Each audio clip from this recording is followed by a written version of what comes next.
Relativno nedavno preminuli profesor Umberto Eco je davnih godina, čini mi se negde početkom 80-ih, napisao svoj prvi roman, Ime ruže ili Nome de la Rosa. Knjigu kojoj je on posvetio značajan broj godina svoga života i kao naučnik, ali i kao pisac, ne samo zbog toga što mu je to bio prvi roman, već iz razloga što je tako shvatao pisanje i pripremu.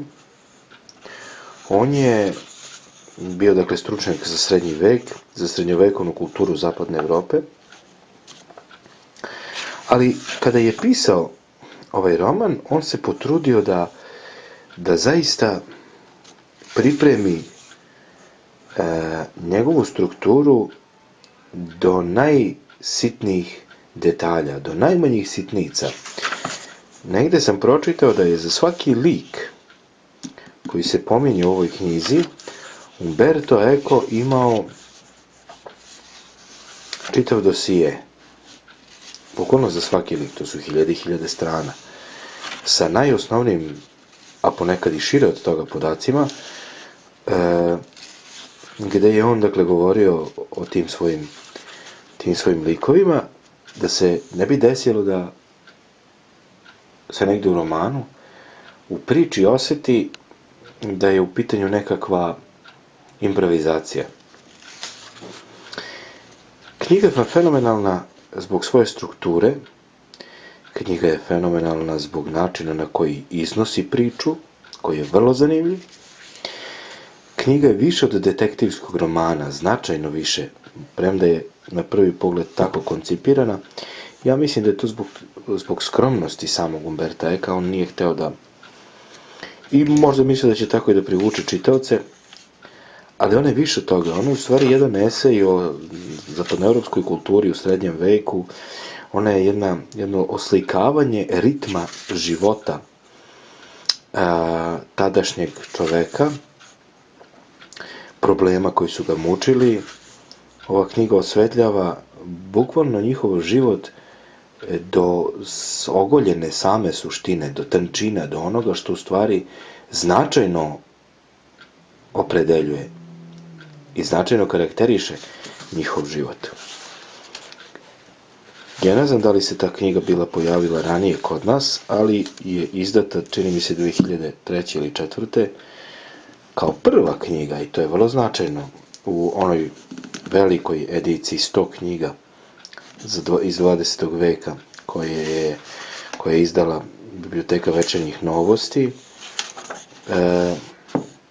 Knjiga je vrlo lepo, dakle, to izdanje je vrlo lepo urađeno, vrlo lepo, vrlo ukusno, vrlo bez suvišne neke opreme i ništa naročito nacifrano, ali izuzetno korektno. Premda meni tada bilo to čudno kada sam vidio da je knjiga štampana u Španiji, štampana je doduše u ogromnom tiražu i verovatno možete vrlo lako da je nađete kod roditelja, bake, deke, u komšiluku i svakako u biblioteci. Za naše uslove štampana je u neverovatnom, ne znam da ćete to vidjeti, u neverovatnom tiražu od 300.000 primeraka i štampana je u Španiji. Ja sam mislio, čovječe, da li je moguće da kod nas ne postoji štamparija koja bi mogla na ovakav način da uradi knjigu, i papir je vrlo, vrlo prijatan i dobar za čitanje i tako. Ali mislim da nije nikakva promašaj što je. Da, Umberto Eco kroz priču dodaje puno fusnota, što je vrlo čudno. Inače se to ne radi, to nije naučni rad. A skrećem pažnju na još jednu vrlo, vrlo značajnu knjigu. To je možda najznačajnija knjiga Umberta Eka. Nije u pitanju roman, u pitanju jedno kratko uputstvo. Verovatno njegovim studentima, koje se kasnije pojavilo u formi knjige, ja ga sada ovde nemam da pokažem, ali ako studirate, šta god da studirate, mislim, a naročito društvene nauke, ta knjiga će vam biti izuzetno dragocena. Knjiga se zove Kako se piše seminarski rad ili Kako napisati seminarski rad. Ja sam sad zaboravio baš tačno kako se zove, ali znam da je objavljena kod nas.